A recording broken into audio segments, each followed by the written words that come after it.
तो इसकी एनाटॉमी में हमने पढ़ा था कि इसके पास जो है इसकी तरफ ब्लड लेके आने के लिए एओर्टा अवेलेबल है, और इसको ब्लड सप्लाई करने के लिए एओर्टा से हेपेटिक आर्टरीज निकलती हैं, और उसके बाद जो है इसकी तरफ इंटेस्टाइन से जो ब्लड आता है वो by the help of portal vein, जिसको हम हेपेटिक पोर्टल वीन का भी नाम देते हैं, और उसके बाद इंफीरियर वेनिक एवा ब्लड लेकर हमारी हार्ट की तरफ लेके जाती है।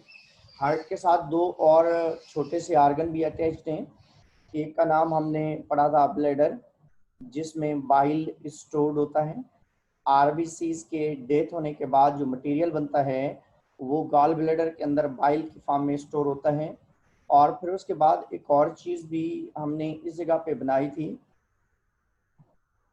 इस जगह पे ये एक पत्ते नुमा एक और स्ट्रक्चर भी हमारे पास अवेलेबल होती है इसे, दैट नोन एज पेनक्रियाज। ये पेनक्रियाज हैं। पेनक्रियाज की अवेलेबिलिटी हमारे पास इस जगह पे होती है, इधर। This is known as pancreas. बेटा ये पेनक्रियाज जो है ये इम्पॉर्टेंट आर्गन है, क्योंकि इस पेनक्रियाज से गैस्ट्रिक जूस भी सेक्रेट होते हैं, सॉरी पेनक्रियाटिक जूस भी सेक्रेट होते हैं, और इंसुलिन और ग्लूकागॉन हार्मोन भी सेक्रेट होते हैं। इंसुलिन और ग्लूकागॉन हार्मोन का सेक्रेट होना, या उसके बाद जो है पेनक्रियाज से पेनक्रियाटिक जूसेस होते हैं, trypsin, chymotrypsin, amylase and lipase. इन चारों एंजाइम्स को हम मिलाकर नाम देते हैं कि ये जो है पेनक्रियाटिक एंजाइम्स हैं, पेनक्रियाटिक जूसेस हैं, जो पेनक्रियाज से रिलीज होकर हमारे ड्यूडेनियम के अंदर डाइजेशन करवाते हैं। तो ये एक कॉमन बाइल डक्ट है। ये कॉमन बाइल डक्ट आगे जाकर हमारे डाइजेस्टिव सिस्टम में ड्यूडेनम के अंदर जाकर ओपन होती है। ये ड्यूडेनियम के अंदर जाकर इसकी ओपनिंग होती है, और वहाँ पे बाइल डक्ट से बाइल और पेनक्रियाज से पेनक्रियाटिक जूसेस सेक्रेट होते हैं कॉमन बाइल डक्ट की मदद से जाकर हमारे डाइजेस्टिव सिस्टम में, या हमारा जो ड्यूडेनियम है वहाँ पे जाकर ये ओपन होती हैं, वहाँ पे इनकी ओपनिंग होती है और वहीं पे ये अपना वर्क दिखाते हैं। फिर हमने पढ़ा था कि पेनक्रियाज जो हैं उसके कुछ स्पेशल नेचर ने टास्क रखे हैं। नेचर ने कुछ स्पेशल टास्क रखे हैं। उन टास्क को अगर हम देखते हैं कि पेनक्रियाज कौन कौन से काम कर सकता है, कौन कौन से स्पेशल टास्क हैं इसके, वो नेचर ने लिवर को जो स्पेशल टास्क दिए हैं वो ये हैं। पेनक्रियाज को स्पेशली नेचर ने जो टास्क दिए हैं, एक पहला टास्क दिया है वो है कार्बोहाइड्रेट और लिपिड मेटाबॉलिज्म का, और दूसरा है बेटा इसमें नंबर 2 पे अगर हम आए तो there is a next one, that is the deamination and urea formation. ये हम डिटेल में पढ़ेंगे आज दोनों। और तीसरा है बेटा बाइल प्रोडक्शन या प्रोडक्शन ऑफ बाइल, जिसको हम कहते हैं। नंबर 4 पे है डिटॉक्सिफिकेशन, पॉइजनस असर को खत्म करना। नंबर 4 जो है फिफ्थ है formation of cholesterol. Sixth one thermoregulation, storage of vitamins हैं। इतने तक तो हमने पढ़ा था कि ये क्या है, किस तरीके से हैं। कार्बोहाइड्रेट को भी लिटिल बिट आपकी क्लास में मैंने डिस्कस करवाया था। तो कार्बोहाइड्रेट हैं क्या हमारी बॉडी का? Carbohydrates are known as a fuel of our body. Carbohydrates are known as fuel of our body because carbohydrates are the materials that we directly use in respiration, while proteins, lipid we cannot use directly into the respiration. तो इनको respiration में हम direct use करते हैं, respiratory mechanism में हम ज़रूर use करते हैं इनको, और यूज करने के बाद इनमें से एनर्जी प्रोड्यूस होती है, और उसी एनर्जी को हम टू डू वर्क में यूज करते हैं। काम करने की जो आपकी सलाहियत है वो इन कार्बोहाइड्रेट की वजह से है। तो कार्बोहाइड्रेट की कंजप्शन जो है, food access glucose can be stored with in the liver. हम ग्लूकोज को लिवर के अंदर स्टोर करते हैं। हमने पढ़ा था लास्ट वीक में कि जब हमारी बॉडी के अंदर इजाफी ग्लूकोज होता है तो बॉडी एक केमिकल रिलीज करती है, that chemical is known as insulin. हमारी बॉडी के अंदर एक केमिकल रिलीज होता है और उस केमिकल को हम नाम देते हैं इंसुलिन का, और वो इंसुलिन इजाफी ग्लूकोज को ग्लाइकोजन में कन्वर्ट करता है, और ये ग्लाइकोजन हमारे मसल्स के अंदर, हमारे ब्लड के अंदर, हमारी बॉडी के अंदर मेंटेन होता है या स्टोर होता है। स्टोरेज के लिए आपके पास एडिपोज टिश्यूज हैं, स्किन के नीचे वाले टिश्यूज को एडिपोज कहा जाता है, और मसल्स हैं आपके, और उसके बाद लिवर है। तो मीन्स ज़्यादातर अगर हम देखें तो हमारे लिवर के अंदर तकरीबन 100 ग्राम्स जो हैं ग्लाइकोजन स्टोर्ड फॉर्म में अवेलेबल होता है। और इसी तरीके से आपके अगर मसल्स हैं, स्पेशली स्केलेटल मसल्स, तो राउंड अबाउट 300 ग्राम्स जो हैं लिवर हमारी बॉडी के अंदर ग्लाइकोजन स्टोर्ड फॉर्म में अवेलेबल है। अगर इजाफी ग्लूकोज है, अगर ग्लूकोज इजाफी है तो इंसुलिन सेक्रेट होगा। अगर ब्लड के अंदर ग्लूकोज की लेवल कम है तो वो ग्लूकोगॉन सेक्रेट होगा। ग्लूकोगॉन का काम है ग्लूकोज की लेवल को इंक्रीज करवाना। मीन्स नॉर्मली अगर हम इस जगह पे देखें तो ग्लूकोज जो है उसको इंक्रीज करने के लिए हमारे पास ग्लूकोज को इंक्रीज करने के लिए, कन्वर्ट करने के लिए ग्लाइकोजन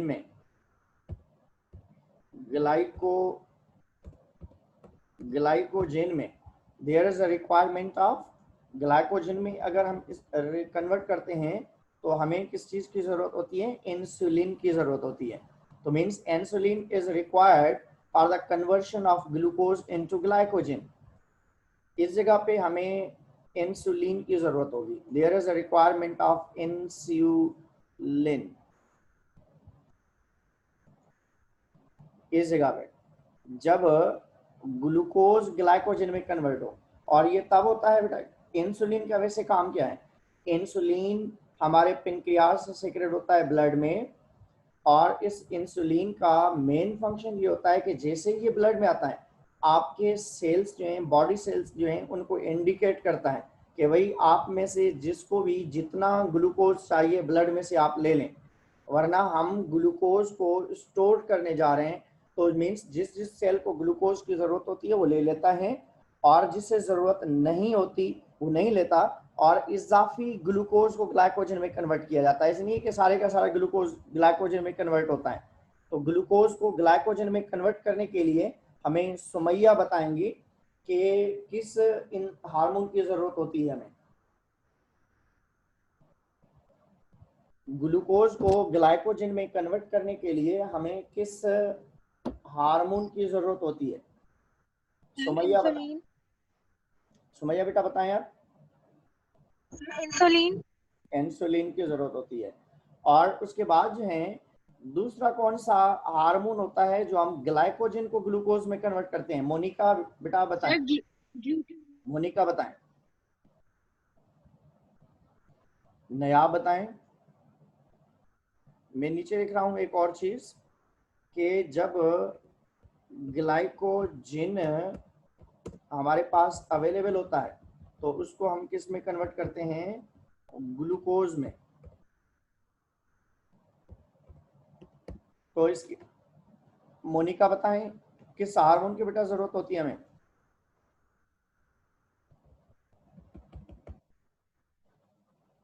इस जगह पे जिस हार्मोन की हमें जरूरत होती है, that hormone is specially known as glucagon hormone. Glucagon hormone. अब ये इंसुलिन और ग्लूकागॉन हार्मोन कहाँ से सेक्रेट होते हैं? सुमैया बताएं बेटा। सर पेनक्रियास से। पेनक्रियास से, गुड। पेनक्रियास से रिलीज होते हैं। तो pancreas is the gland that release insulin and glucagon hormone. तो ये दोनों हार्मोन्स कहाँ पे, किस तरफ से रिलीज होते हैं, किस चीज में होते हैं? ये कोई ट्यूब होती है इनकी? बिस्मा बताएं। बिस्मा। बेटा ये ब्लड में रिलीज होते हैं। किसमें? पेनक्रियाज ब्लड में डालता है, फिर ब्लड इन हार्मोन्स को लेकर लिवर में आता है, फिर लिवर के अंदर इजाफी ग्लूकोज को कम किया जाता है, कम होता है तो उसको बढ़ाया जाता है। तो इस दौरान ग्लूकोज की लेवल को मेंटेन करने के लिए हमें इन चीज़ों की ज़रूरत पड़ती है।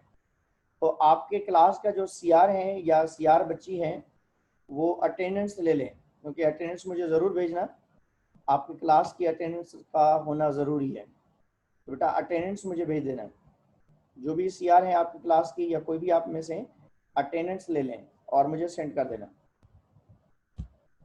तो इस तरीके से हम अगर आगे बढ़ते हैं तो कुछ और चीज़ें इस जगह पे हमारे पास अवेलेबल हैं। ये तो मेरे ख्याल में वो हैं जो हमने पहले डिस्कस की हुई हैं आपके क्लास में, मैंने पहले इस चीज़ को डिस्कस किया हुआ है, तो हम इस जगह पे इतना ज़्यादा इस चीज़ के ऊपर स्टे नहीं करेंगे।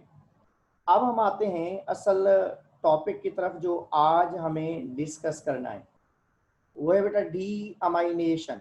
You know very well, amino acid से अमाइन ग्रुप का रिलीज होना, उसके लिए हम कहते हैं कि ये डी अमाइनेशन है। और ये डी अमाइनेशन का प्रोसेस अगर आप देखें इस जगह पे, तो फॉर एग्जाम्पल ये कार्बन है और इसके बाद जो है COOH वाली कंडीशन है, और उसके बाद जो है NH2 है ये,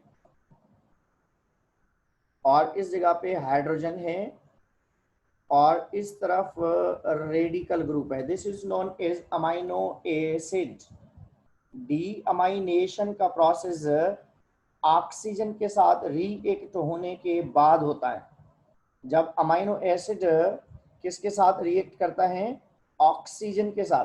जब ऑक्सीजन मॉलिक्यूल जो हैं इसके साथ रिएक्ट करते हैं तो दो ऑक्सीजन के मॉलिक्यूल हैं, तो हर एक एटम को एक अमाइनो एसिड ऑक्सीडाइज करना होता है। तो इस वजह से आप कह सकते हैं कि दो amino acid required for the two oxygen molecules में। उसकी इक्वेशन को बैलेंस करूंगा फिर आप।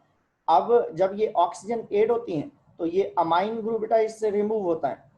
जब अमाइन ग्रुप इससे अलग होगा तो ये बनेगा अमाइन ग्रुप, और ये एक हाइड्रोजन भी इससे रिलीज होगा इसे।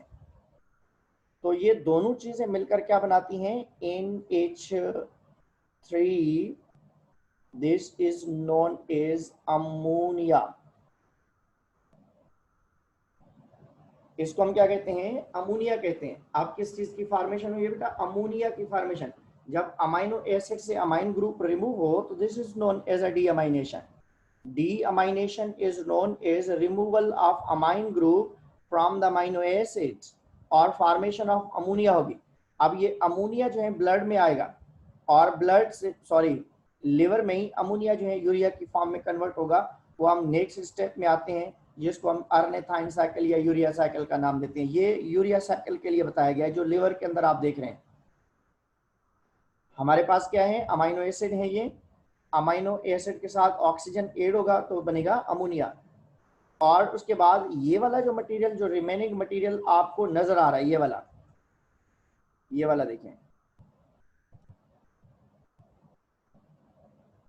ये मटेरियल जो आपको नजर आ रहा है, अगर आप इसको देखें तो इसमें क्या नजर आ रहा है हमें?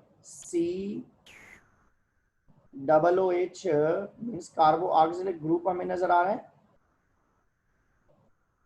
और उसके बाद इस तरफ हमें क्या नजर आ रहा है? Radical group. अब क्योंकि ये ऑक्सीजन इसके साथ ऐड हो रहा है, कार्बन की एक वैलेंसी बेटा ये फ्री हुई है और एक वैलेंसी ये है, कार्बन की एक वैलेंसी अमाइन ग्रुप से फ्री हुई है और दूसरी वैलेंसी हाइड्रोजन से। तो इस वजह से कार्बन के पास दो फ्री इलेक्ट्रॉन्स अवेलेबल हैं। मीन्स कार्बन 4 जो है इसके पास टेट्रावैलेंट नेचर है, तो कार्बन के पास एक इलेक्ट्रॉन रेडिकल के साथ एडेड है, दूसरा इलेक्ट्रॉन जो है वो कार्बो ऑक्सिलिक ग्रुप के साथ, और दो इलेक्ट्रॉन इसके फ्री हुए हैं। क्यों? क्योंकि ऑक्सीजन 6th ग्रुप का एलिमेंट है और इसके पास -2 वैलेंसी है, -2 वैलेंसी है। तो -2 वैलेंसी होने की वजह से ऑक्सीजन, एक ऑक्सीजन एटम को ऐड होने के लिए there is a requirement of 2 free electrons of carbon. दोबारा सुन लें, कार्बन से एक निकला अमाइन ग्रुप, अमाइन ग्रुप से के साथ एक और निकला that is hydrogen. Amine group और ये हाइड्रोजन जब मिलेंगे तो इसमें से बनेगा ammonia. This is known as ammonia. ये बना बेटा अमोनिया बना है, ये वाला। अब ये अमोनिया जो है जिसको हम NH3 कह रहे हैं, ये वाला अमोनिया, ये देखें इस जगह पे दिखाया गया है, ये अमोनिया है, अमोनिया बना है। अब ये NH3 अमोनिया जो है कितने बनेंगे, 2 बने हुए नजर आ रहे हैं आपको।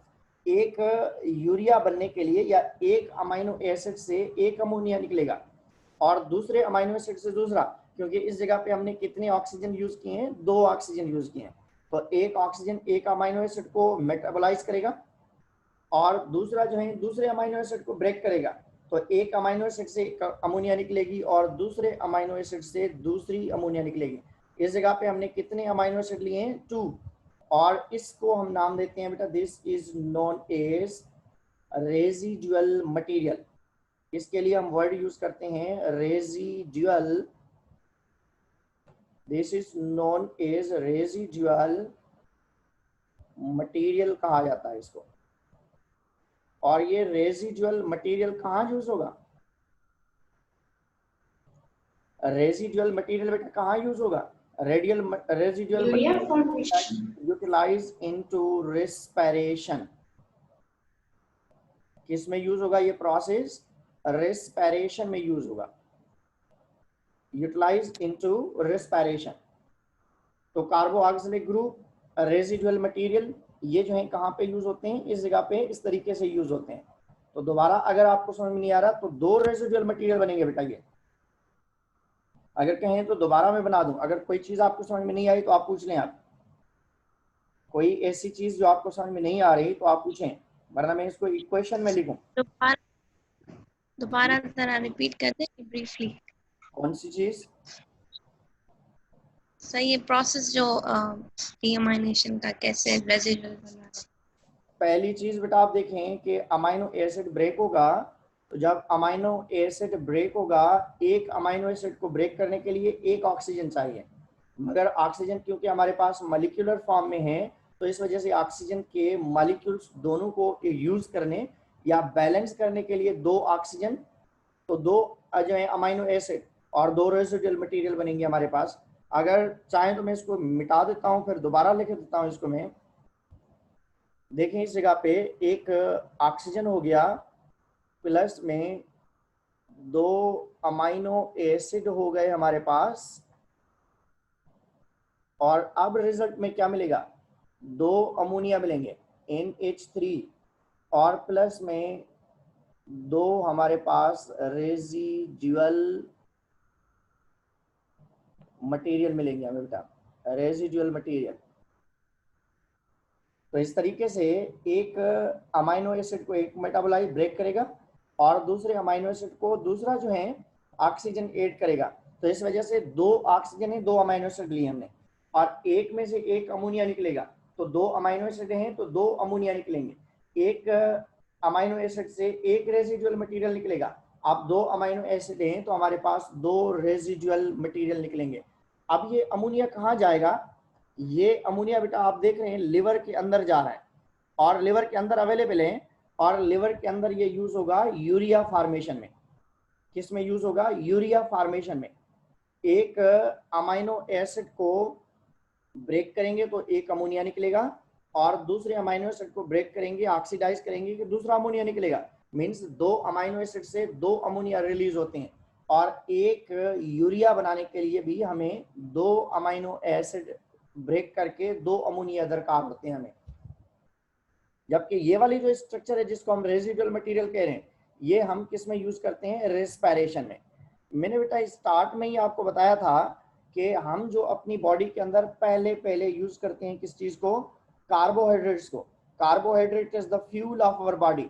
अगर कार्बोहाइड्रेट की हमारी बॉडी के अंदर कमी हो जाती है या थोड़ी सी भी कमी होने के चांस होते हैं, फास्टिंग में होते हैं हम, हंगर में होते हैं, या कम खाना मिल रहा होता है, तो उस दौरान हमारी बॉडी अपने बॉडी के प्रोटीन्स को यूटिलाइज करती है, अपने बॉडी के अमाइनो एसिड्स को यूटिलाइज करती है। तो ये अमाइनो एसिड जो हैं हमारे पास इस तरीके से डायरेक्टली यूज नहीं होते। अमाइनो एसिड को हम ब्रेक करते हैं 2 चीजों में, एक चीज जो उसकी काम वाली है और दूसरी जो नाकारा या जहरीली है। जो जहरीली चीज है वो अमोनिया है, उसको हम अलग कर देते हैं। जो हमारे पास काम की चीज है वो रेजिडुअल मटेरियल है। अब इस रेजिडुअल मटेरियल को बॉडी कन्वर्ट करती है बेटा ग्लूकोज में या कार्बोहाइड्रेट में। रेजिडुअल मटेरियल मेटाबोलाइज होता है, चेंज होता है कार्बोहाइड्रेट में। फिर कार्बोहाइड्रेट में चेंज होने के बाद हम रेस्पिरेशन में, मींस प्रोटीन्स को हम तोड़ते हैं अमाइनो एसिड में।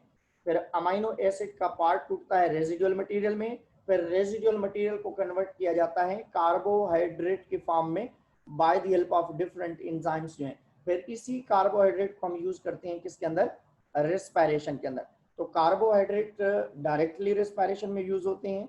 अमाइनो एसिड को मेटाबोलाइज करके उसका अमाइन ग्रुप रिमूव करके कार्बोहाइड्रेट फॉर्म में कन्वर्ट करके फिर हम उसको रेस्पिरेशन के अंदर यूज करने की कोशिश करते हैं। क्लियर? क्वेश्चन है तो पूछ लें। किसी को क्वेश्चन है तो पूछ लें। फिर भी मैं दोबारा बना रहा हूँ, इस जगह एक और चीज बना रहा हूँ कि हमारे पास जो कार्बोहाइड्रेट, अब इस जगह पे ऑक्सीजन यूज हो गया और उसके बाद अमाइनो एसिड यूज हो गया।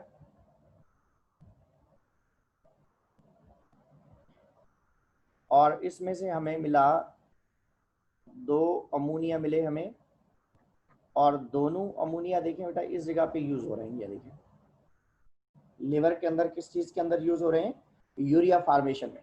ये प्रोसेस जो दिखाया गया है this is known as urea formation. ये प्रोसेस जो आपको दिखाया गया है लिवर के अंदर, ये यूरिया फॉर्मेशन है। और दूसरी चीज जो इससे बनी है अलग, that's known as residual. Residual means बचा हुआ मटेरियल, रेजिडुअल मटेरियल।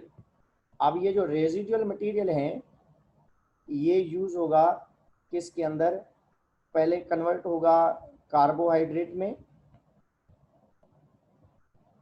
फिर कार्बोहाइड्रेट से हम इसको यूज कर देंगे किसके अंदर, respiration. So keep in mind कि ग्लूकोज को, कार्बोहाइड्रेट को हम डायरेक्टली रेस्पिरेशन में यूज करते हैं, जबकि अमाइनो एसिड या प्रोटीन्स को हम कन्वर्ट करते हैं, मेटाबोलाइज करते हैं। इस वजह से आपने देखा होगा कि जब भी आपको चक्कर आते हैं, जब भी आप बेहोशी वाली कंडीशन में हो रहे होते हैं या वीकनेस हो रही होती है, तो आपको ज़्यादातर ग्लूकोज दिया जाता है। आप ज़्यादातर मीठी शरबत या मशरूबात पीते हैं। आप जो है घर के अंदर प्रोटीन चने पड़े हुए हैं या जो है आटा पड़ा हुआ है या ऐसी चीज़ें आप नहीं खाते, क्योंकि आपको पता है उसको डायरेक्टली हम रेस्पिरेशन में यूज नहीं कर सकते। लिपिड भी हम डायरेक्टली रेस्पिरेशन में यूज नहीं करते, तो लिपिड को भी हम डायरेक्टली रेस्पिरेशन में यूज नहीं करते। तो इस वजह से लिपिड और कार्बोहाइड्रेट, लिपिड और प्रोटीन्स जो है हम उनको कन्वर्ट करके फिर हमारी अपनी बॉडी के अंदर इनको यूज करते हैं, हम यूज करने की सलाहियत रखते हैं। क्लियर हो गया? किसी को कंफ्यूजन है तो पूछें। सर जी जी तो जी। ये डीअमाइनेशन का प्रोसेस पर्टिकुलरली कहाँ होता है? लिवर में डीअमाइनेशन। सर लेकिन डीअमाइनेशन ये किडनीज में भी तो होता है सर। क्योंकि हम लिवर पढ़ रहे हैं ना मैडम, डीअमाइनेशन प्रोसेस हम लिवर में पढ़ रहे हैं। This process is occurring inside the liver. Liver के अंदर डीअमाइनेशन का प्रोसेस हो रहा है। मिटा दूं इसको तो तो सर जो किडनीज में होता है वो भी सेम होगा प्रोसेस? किडनी में नहीं होता बेटा। Kidney is not responsible for the deamination. Deamination के लिए रिस्पॉन्सिबल नहीं है। लिवर इस चीज को बनाता है जो मैंने अभी आपको बताया। यूरिया बन रहा है लिवर के अंदर, फिर लिवर से ये आ रहा है ब्लड में, फिर ब्लड इसको लेके आ रही है किडनी के पास, फिर किडनी लिवर से इजाफी यूरिया को फिल्टर करती है। किडनी का काम फिल्ट्रेशन है, यूरिया फॉर्मेशन काम नहीं है। Kidney is not responsible to form your urea या यूरिक एसिड या ammonia. Kidney is filter machine. This is responsible just for the filtration. तो हमारी ब्लड के अंदर जो भी इम्प्योरिटीज होंगी, जो भी एक्सक्रिएटरी टॉक्सिक मटेरियल होगा, उसको फिल्टर करने के लिए तो लिवर यूरिया बनाएगा और ये यूरिया ब्लड में आएगा, फिर ब्लड किडनी के पास आएगी, फिर किडनी एक्सेस यूरिया को बॉडी से रिमूव करवा देगी। क्लियर? Yes sir. तो हमारी बॉडी के अंदर लिवर का काम होता है, ये किडनी का काम नहीं है बेटा ये। अब मैं इस तरफ आ रहा हूं, जो हमारे पास रियली जो स्ट्रक्चर दिखाई गई है इस जगह पे आप देख सकते हैं। इस जगह पे बेटा ये है हमारे पास जो है, this is known as amino acid है। ये अमाइनो एसिड है। अमाइनो एसिड कार्बोऑक्सिलिक ग्रुप से भी रिलीज हो सकता है, कोई इशू नहीं है अगर कार्बोऑक्सिलिक ग्रुप से रिलीज हो रहा है। मगर इस जगह से इस अमाइनो एसिड के लिहाज से बताया गया कि एक हाइड्रोजन और एक ये NH2 है, गलत दिया इसने, NH2 है ये। NH2 हाइड्रोजन ऐड होगा तो इसमें से क्या बनेगा? अमोनिया बनेगा। अमोनिया कहाँ बना है? ये इस जगह पे दिखाया गया बेटा, ये लिवर में, और लिवर से आगे आकर यूरिन बनेगा। यूरिन किडनी में बनेगा। यूरिन जो है वो कहाँ पे बनेगा? किडनी में बनेगा। मगर यूरिन के अंदर तमाम जो मटेरियल्स हैं वो कहाँ से रिलीज होके आ रहे हैं? वो बॉडी के डिफरेंट पार्ट्स हैं। स्पेशली जो यूरिया है वो कहाँ से आ रहा है? वो लिवर से आ रहा है। अब ये जो मटेरियल है, this is known as residual material, इसको हम नाम दे रहे हैं। अब ये रेजिडुअल मटेरियल जो है अब ऑक्सीडाइज हो रहा है। ऑक्सीडाइज होने के बाद इसमें से क्या बन रहा है? ग्लूकोज बन रहा है, या जो है ग्लूकोज ऑक्सीडाइज होकर इसमें से कीटोन बॉडीज निकलती हैं। कीटोन बॉडी किसको कहा जाता है? कीटोन बॉडी मेरे ख्याल में ऑक्सीजन के साथ जो है, कार्बन के साथ ऑक्सीजन की डबल बॉन्डिंग हो, या जो है इस तरीके से होता है। केमिस्ट्री में आपको पता है कि कीटो ग्रुप किसको कहते हैं? ये वाले कीटो ग्रुप्स होते हैं इस टाइप के जो है। तो कीटोन बॉडीज का बॉडी से रिलीज होना, और ग्लूकोज जो है इस तरीके से ये रेजिडुअल मटेरियल हमारी बॉडी के अंदर, मींस जब अमाइनो एसिड को यूज करते हैं तो ग्लूकोज जरूर बनता है, but that release the ketone bodies. Ketone bodies बनती हैं। कीटो ग्रुप वाले जो हैं कुछ केमिकल सब्सटेंसेस हमारी बॉडी से रिलीज आउट होते हैं। अब ये प्रोसेस आगे भी एक दिखाया गया है, ये तो वही है जो हमने अभी उस जगह पे डिस्कस किया है। इस जगह पे बेटा देखें आप, ये है यूरिया साइकिल। असल में this is known as urea cycle है ये। अब इस यूरिया साइकिल के लिहाज से अगर हम देखें, इस जगह पे हमारे पास हम कह देते हैं कि ये दो अमोनिया है हमारे पास। एक कार्बन डाइऑक्साइड और दो अमोनिया मिलकर किस चीज को बनाते हैं? किस चीज को बनाते हैं? यूरिया को बनाते हैं। यूरिया की फॉर्मेशन जो हो रही है इस जगह पे देखें, ये कार्बन डाइऑक्साइड, ये अमोनिया, ये बन गया है कार्बोइल फॉस्फेट बना है ये। मगर हम इस जगह से, हमारी बुक जो है इसको इस जगह से कैरी कर रही है डायरेक्टली। तो कार्बन और अमोनिया ऐड होगा तो उसमें से बनेगा सिट्रियोलाइन। सिट्रियोलाइन सिट्रियोलाइन जब मेटाबोलाइज होगा तो उसमें से क्या बनेगा? अर्जोसुसाइनेट बनेगा। अर्जोसुसाइनेट बनेगा। अर्जोसुसाइनेट के बाद जो है किस चीज की फॉर्मेशन होगी? RJ9 की फॉर्मेशन होगी। RJ9 की फॉर्मेशन होगी। फिर ये RJ9 जब ब्रेक होगा तो उसमें से क्या बनेगा? अर्नेथाइन बनेगा। और उसमें से एक केमिकल रिलीज हो रहा है, that chemical is known as a urea. अब ये यूरिया कहाँ जाएगा? ब्लड में जाएगा। यूरिया कहाँ जाएगा बेटा? ये ब्लड में जाएगा। फिर ब्लड से ये कहाँ आएगा? हमारे पास किडनी में आएगा। किडनी से कहाँ जाएगा? ये यूरिन में पास आउट हो जाएगा। तो इस तरीके से आप कह सकते हैं कि इस चीज की जो फॉर्मेशन हो रही है हमारे पास, यूरिया की जो कॉमनली फॉर्मेशन हो रही है इस जगह पे, यूरिया की फॉर्मेशन हमारी बॉडी के अंदर लिवर के अंदर हो रही है। कहाँ पे हो रही है? लिवर के अंदर हो रही है इस जगह पे। देखो अगर मैं एक और मुझे पेज मिल जाए तो आपको बता दूं। इस जगह पे देखें, मैं बाइल को डिस्कस नहीं कर रहा, हम इस चीज को अगर हम डिस्कस करें तो ये कार्बन डाइऑक्साइड को ऐड करते हैं हम